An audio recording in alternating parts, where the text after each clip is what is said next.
ဒုက္ခလေလူလောကမှာအစဉ်ပြေတဲ့အခါမှာချမ်းသာလို့အစဉ်မပြေတဲ့အခါမှာဆင်းရဲဒုက္ခအကြက်တဲတွေတွေ့အဲ့ဒါလို့တွေ့လာတဲ့အခါမှာလည်းပဲဆင်းရဲဒုက္ခတွေကြုံတဲ့အခါမှာ depression မဖြစ်ဖို့စိတ်ဓာတ်မကျဖို့စိတ်သက်သာရတဲ့နိလန်းတွေနဲ့တွေးရမယ်မြတ်စွာဘုရားပေးထားတဲ့ general point ကတော့ဘာတုံးဆိုလို့ရှိရင်ဘယ်အရာမှမမြဲဘူးတဲ့တခဏပဲဆိုတဲ့အတွေးလေးနဲ့သိခံပါဆင်းရဲတဲ့အတိုင်းအတာတစ်ခုကိုအဲ့ဒါနဲ့ခုခံကာကွယ်ထားသည့်အတွက်ကြောင့်ကိုယ်စိတ်ဓာတ်မှာ depression ဖြစ်တယ်ဆိုတာမရှိဘူးစိတ်ဓာတ်တွေနှိမ့်ကျသွားတာမျိုးမရှိဘူးတဲ့ခုခံနိုင်တယ်အေးချမ်းသာဒုက္ခနဲ့တွေ့လာလို့ရှိရင်လေလူတွေကဘဝင်မြင့်ပြီးအောက်ခြေလွတ်တတ်တယ်အဲ့ဒါလို့မဖြစ်ရအောင်လည်းပဲခုနကအေးချမ်းသာတယ်ဆိုတာလေထာဝရမဟုတ်ဘူးတခဏမျှတာဖြစ်တယ်လို့မှန်ကန်တဲ့အတွေးလေးတွေနဲ့တွေးပြီးတဲ့အခါမှာကိုယ့်ရဲ့စိတ်ဓာတ်ရိမ့်ရိုင်မှုမရှိအောင်ကြန့်ခိုင်အောင်ကြိုးစားရမယ်ဒါကိုပြောတာကောင်းဆိုးလောကရန်ကြံ့ကြံ့ခံဘဝကိုလှလှပပဒီဆောက်ခြင်းဟောဒီလောကရန်ခန္ဓာရည်ရှိဖို့ကြိုးစားရမယ်ဒါနံပါတ်1နော်လောကရန်ခန္ဓာအောင်ကြိုးစားဘယ်ပုဂ္ဂိုလ်ပဲဖြစ်ဖြစ်လောကရန်ဆိုတာရှိတာကြည့်ပဲဆင်းရဲတဲ့ပုဂ္ဂိုလ်မှလည်းရှိတယ်ချမ်းသာတဲ့ပုဂ္ဂိုလ်မှလည်းရှိတယ်ဘယ်နိုင်ငံသားပဲဖြစ်ဖြစ်ဘာလူမျိုးပဲဖြစ်ဖြစ်ဘာဘာသာကိုယ်ွယ်ဒါတွေကတညီတယ်ပဲဘာဖြစ်လို့လောကဓမ္မလောကရဲ့သဘာဝလို့ပြောတာနော်ကဲရတယ်ချီးမွမ်းတယ်ဆိုတာချီးမွမ်းတဲ့လူကချီးမွမ်းတယ်ကဲရတဲ့လူကကဲရတယ်အလုံးသိကြလိမ့်မယ်လေတခါတော့ကအမေရိကန်သမ္မတအရင်သမ္မတအီရတ်သွားတဲ့အခါကျတော့သတင်းစာဆရာတယောက်ကဖဏနဲ့ထုတယ်မဟုတ်လားဘာပဲဖြစ်ဖြစ်တခုခုအစော်ကားဆိုတာနိုင်ငံကောင်းဆောင်သမ္မတဖြစ်နေစော်ကားခံရတာမျိုးရှိတာစိတ်ဓာတ်ရေးရမတုံလို့ဖို့ကသိအရေးကြီးတယ်ပေါ့ကိုယ်လည်းကိုယ်အတိုင်းတာနဲ့သူလည်းသူ့အတိုင်းတာလောကမှာနေတဲ့ပုဂ္ဂိုလ်တိုင်းဟာကြည့်စိတ်ဓာတ်ကြန့်ခိုင်ဖို့ကြိုးစားရအဲ့ဒီစိတ်ဓာတ်ကြန့်ခိုင်တယ်ဆိုတာသူကသူကြန့်ခိုင်လာမှာမဟုတ်ဘူးကိုယ်တိုင်ကြိုးစားဖို့လိုအပ်တယ်ဘာဖြစ်လို့တော့ဆိုရင်ခန္ဓာကိုယ်ကြီးကြန့်ခိုင်အောင်ဘာတွေလုပ်ကြလူတွေလမ်းလျှောက်ကြတယ်ကျမကြီးလေ့ကျင့်ကြတယ်ဟုတ်တယ်မဟုတ်ကျမကြီးလေ့ကျင့်ကြတယ် physical exercise တွေလုပ်ကြတယ်အားကစားသမားတွေဆိုမမောနိုင်မပန်းနိုင်အားကစားလေ့ကျင့်မှုတွေပြုသို့သောလောကလူသားတွေမေ့နေတာလှုပ်ဖို့မေ့နေတာဘာတော့ဆိုရင် mental exercise ပဲစိတ်ကိုကြန့်ခိုင်အောင်ကြိုးစားမှုကြတော့အားပြော့နေကြတယ်အဲ့ဒါလို့အားပြော့နေကြသည့်အတွက်ကြောင့်တလောကလုံးတစ်ကမ္ဘာလုံးမှာရှိကြတဲ့လူသားတွေဟာလောကရန်နဲ့ကြုံလိုက်လို့ရှိရင်ရိမ့်ရိုင်ထွက်သွားတယ်စိတ်ဓာတ်ကြန့်ခိုင်မှုအတွက်ကလည်းပဲ physical exercise လုပ်တယ်လို့ mental exercise လုပ်ဖို့လိုအပ်တယ်ပေါ့အဲ့ဒါတရားကျင့်တယ်ဆိုတာအဲ့ဒါပြောတာနော်တရားကျင့်တယ်ဆိုတာအဲ့ဒါပြော physical exercise လုပ်တယ်ဆိုလို့ရှိရင်လူတွေကလမ်းထွက်ရှောင်းရတယ်ကျန်းမာရေးလေ့ကျင့်ရတယ်အပြေးလေ့ကျင့်တယ်ခန္ဓာကိုယ်ကြန့်ခိုင်အောင်လုပ်တယ်ဒါဖြင့်စိတ်ဓာတ်ကြန့်ခိုင်အောင်ဘာလို့ကတရားထိုင်တယ်တို့စိတ်ဓာတ်လေ့ကျင့်ခန်းယူတယ်စိတ်တည်ငြိမ်အောင်ကြိုးစားတယ်ကိုယ်အိမ်မှာကိုယ်နေရင်ကနေပြီးတော့မှန်ကန်တဲ့အတွေးကလေးတွေတွေးတယ်ဆိုပါစို့လောဘစိတ်တွေများနေတယ်တွေ့တာစိတ်တွေများနေတယ်တူနဲ့တူခင်မင်ပြီးတော့သိတွေ့တာမှုတွေများနေလို့ရှင်တွေးလေအေးလူဆိုတာတနေ့ကျတော့ခွဲရအောင်ပါပဲဟောမခွဲခင်တို့ဘာတွေလုပ်မလဲတချို့ကအဲ့ဒါမျိုးကိုစဉ်းစားရမှာမစဉ်းစားကြဘူးပေါ့စိတ်ဓာတ်ကြန့်ခိုင်အောင်အဲ့ဒါတွေကလေ့ကျင့်ပေးရဆိုပါစို့နုပြိုးနေတဲ့အရွယ်ရှိတဲ့ပုဂ္ဂိုလ်တွေကစဉ်းစားရမှာပါဇရာဓမ္မောမိဇရံအနတ္တိတောငါမှအိုခြင်းသဘောရှိတယ်အိုတဲ့သဘာဝငါမှရှိနေတဲ့အိုခြင်းတရားကိုငါမလွန်မြောက်နိုင်သေးဘူးလို့ဒီဟာစိတ်ဓာတ်ကြန့်ခိုင်အောင်လေ့ကျင့်မှုတစ်ခုပဲတချို့ကအဲ့ဒါတွေတွေးရင်စိတ်ပြည့်စရာကြီးလို့ထင်တယ်မဟုတ်ဘူးစိတ်ပြည့်စရာတွေးတာမဟုတ်ဘူးသဘာဝအမှန်ကိုသိအောင်ကြိုးစားစိတ်ဓာတ်ဆိုတာသဘာဝအမှန်ကိုသိမှဒီထက်တယ် ရင့်ကျက်လာဗျာတိဓမ္မောမိဗျာရေနတိတောအေးငါခန္ဓာကိုယ်ကြီးဟာနာရတဲ့သဘောရှိတယ်နာခြင်းတရားကိုငါမလွန်မြောက်နိုင်သေးဘူးတွေးပါဆင်ញင်စဉ်းစားပေးပါလေ့ကျင့်ပေးပါစိတ်ကိုဒါနဲ့လေ့ကျင့်ပေးအာယုန်နဲ့စိတ်ကိုလေ့ကျင့်ကောင်းတဲ့အာယုန်နဲ့စိတ်ကိုလေ့ကျင့်တာခေါ်တယ်မရဏဓမ္မောမိမရဏနာတိတောလူတိုင်းဟာသိခြင်းသဘောရှိတယ်ငါလည်းပဲသိခြင်းသဘောရှိတယ်သိခြင်းတရားကိုငါမလွန်မြောက်နိုင်ဘူးလေ့ကျင့်ပေးပါလေ့ကျင့်ပေးသည့်အတွက်ကြောင့်ဟောတန်ရောစင်တွေယောပါလာအတွေ့အတာတွေယောပါလာလူတွေကထင်တယ်အတွေ့အတာယောပါသွားလို့ရှိရင်တဦးနဲ့တူကွဲသွားလိမ့်မယ်လို့ထင်တယ်မဟုတ်ဘူးတန်ရောစင်နဲ့တွေ့တာဟာမေတ္တာနဲ့တွေ့တာနဲ့မတူတဦးနဲ့တူမေတ္တာနဲ့ကုညီဆောင်ရှောက်တာကမှပိုးခိုင်တာတန်ရောစင်ကမခိုင်ဘူးတန်ရောစင်ဆိုတာကိုယ်အလိုချလေးဖြစ်နေတုန်းနဲ့တန်ရောစင်ကိုယ်စိတ်တိုင်းမကြတော့ဘူးဆိုတာနဲ့တပြိုင်နက်တန်ရောစင်မရှိတော့တဏှာရဲ့သဘောကကိုယ်ကောင်းစားဖို့ပဲရှိတယ်ဆိုပါစို့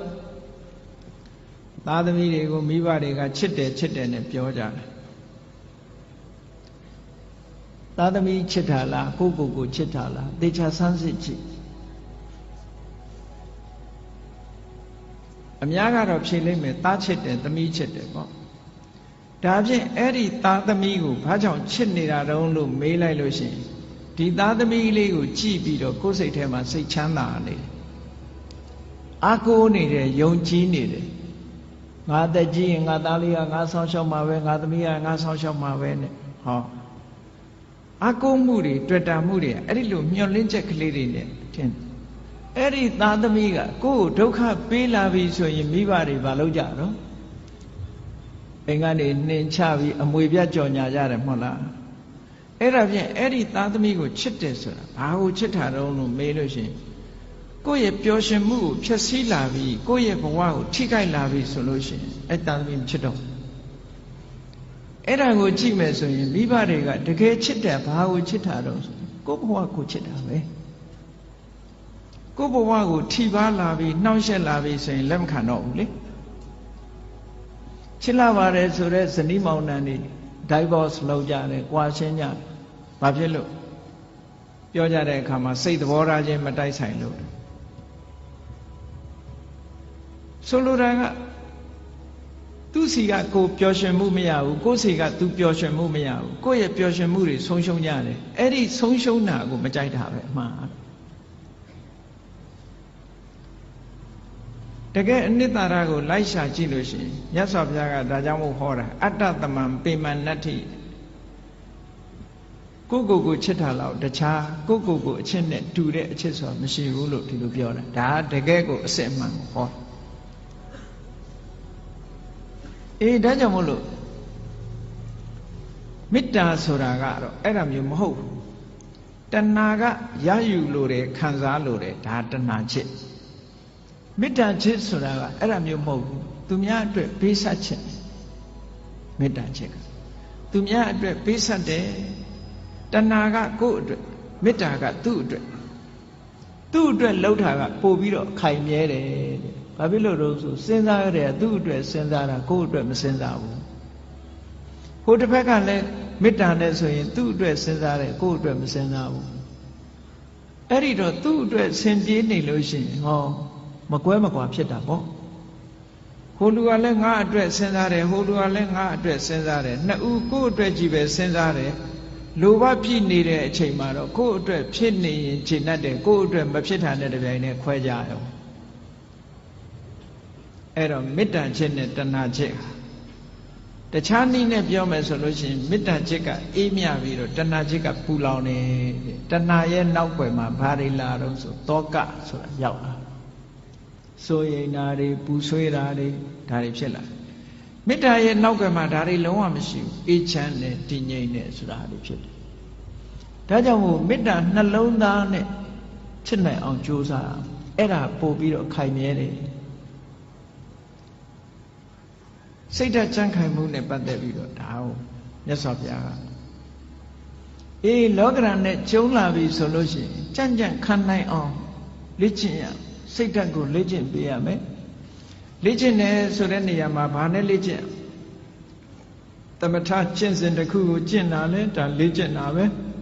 ဝိပဿနာကျင့်စဉ်တစ်ခုကိုကျင့်တာလဲလေ့ကျင့်တာပဲအဓိကကတော့ wise attention လို့ဆိုတယ်မှန်မှန်ကန်ကန်စဉ်းစားတတ်မှုပါယောနိသောမနတိကာရလို့ခေါ်တယ်မှန်မှန်ကန်ကန်စဉ်းစားတယ်ဆိုတာဘာတော့ဆိုရင်အဆိုးဘက်ကမကြည့်ဘူးကောင်းဘက်ကကြည့်အကုသိုလ်ဖြစ်အောင်မကြည့်ဘူးကုသိုလ်ဖြစ်အောင်ကြည့်တယ်အကောင်းဘက်ကတွေးတယ်အရာရာမှာအကုန်လုံးအကောင်းဘက်ကတွေးရမှာလားလို့ဆိုဒီလိုတော့မဟုတ်ပါဘူးမှန်ကန်တဲ့ဘက်ကအကောင်းဘက်ကစဉ်းစားနိုင်တတ်ရမယ်အဆိုးဘက်ကကြည့်လို့ရှိရင်အဆိုးဆိုတာအပြစ်ကိုကြည့်တဲ့အခါမှာအရာရာမှာအမှန်ကိုကြည့်ဖို့လိုအပ်တယ်ပေါ့ဆိုပါစို့လူတယောက်ပေါ်မှာကိုယ်ကဒေါသဖြစ်တယ်ဒေါသဖြစ်တယ်ဆိုတာ तू ဘာအတွေးနဲ့ तू ဒေါသဖြစ်တယ်လဲလို့ဆိုရင်အေးဒီကောင်ကငါ့ကိုစော်ကားတယ်တက်စော်ကားတာပဲဆိုတဲ့အဲ့ဒီအတွေးတွေနဲ့တွေးလိုက်မယ်ဆိုလို့ရှိရင်ဒေါသဖြစ်လာမှာအဲ့ဒီအတွေးမဟုတ်ဘဲနဲ့ပြောင်းပြီးတော့တွေးလိုက်တယ်အေး तू ဆဲတာ तू ဆိုးတာငါကပ်ပါတာမဟုတ်ဘူးငါနဲ့မဆိုင်ဘူး तू ဆိုး तू ခံလိုက်မယ်ငါမပတ်သက်ဘူးလို့ဆိုရင်သူ့ပုံမှာဒေါသမထွက်ပြန်ဘူးအတွေးလေးဟာဒီနားလေးတင်မဲ့ကပ်ပြီးတော့ခွင့်လွတ်တတ်တဲ့အတွေးဆိုတာလည်းရှိလူတွေက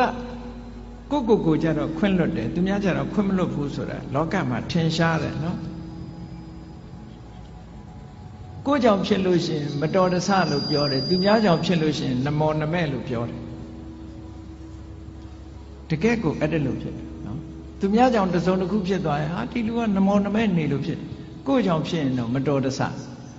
သူများကြောင့်လည်းမတော်တဆလို့တွေးလိုက်ရင်ဒေါသမဖြစ်တော့ဘူးအဲ့ဒါမတော်တဆဖြစ်ရှာတာပဲနော်ဒါစိတ်ဓာတ်ရဲ့အကြံခံမှုတွေပဲကိုယ်ကိုလေ့ကျင့်ပေးရမှာအောင်ပြောတာသူများပေါ်မှာအပြစ်နေမြင်နေသေးသမျှကာလပတ်လုံးမေတ္တာဆိုတာသက်ဝင်နိုင်ဖို့မဖြစ်ဘူးတဲ့ဘယ်ရာပဲဖြစ်ဖြစ်အစဉ်ပြေအောင်စဉ်းစားတတ်ဖို့လိုတယ်ပေါ့အကောင်းဘက်ကကြည်တာတွေဟာစိတ်ဆင်းရဲမှုကိုကာကွယ်ပေးနိုင်တာတော့သိကြတယ်ပုံမြင်လေးတစ်ခုရှိတယ်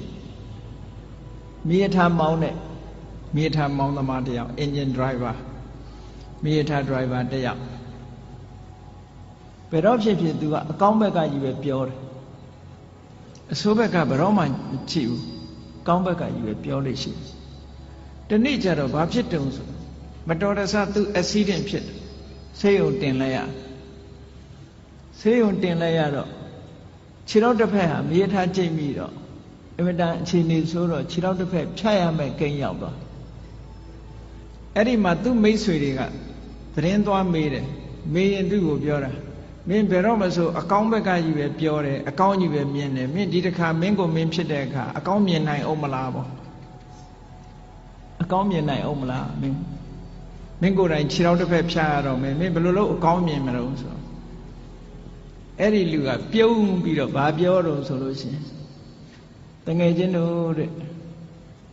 ငါဒီကနေ့ကစပြီးတော့ခြေထောက်ဒီဖဏတ်ဟာတစ်ဖက်ဖိုးသက်သာသွားပြီငါဖဏတ်ဟာနှစ်ရံနှစ်ခုမဝယ်ရတော့တစ်ခုပဲဝယ်ရတော့အကောင်းဘက်ကနေကြည့်ပြောတယ်နော်ဖဏတ်တရံထဲမှာတစ်ဖက်စာပဲငါဝယ်ရတော့မယ်ဆိုတစ်ဖက်ဖိုးငါသက်သာသွားပြီလို့ပြောတာခြေထောက်ဖြတ်ရလို့ဖြစ်ရလေခြင်းဆိုတဲ့အတွေးကိုမတွေးဘူးအေးဖဏတ်တစ်ဖက်ဖိုးသက်သာသွားပြီအကောင်းဘက်ကမြင်တာတချို့နေရာမှာ wise attention ဆိုတာအဲ့ဒါမျိုးကိုပြောတာတစုံတစ်ခုဖြစ်လာလို့ရှိရင်စိတ်ဆင်းရဲနေမဲ့အစား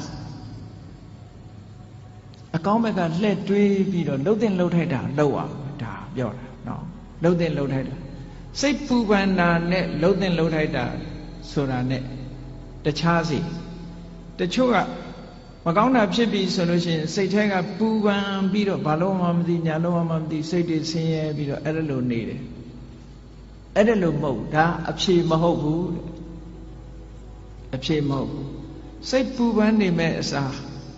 ပူပန်မှုကိုလျှော့ချပြီးတော့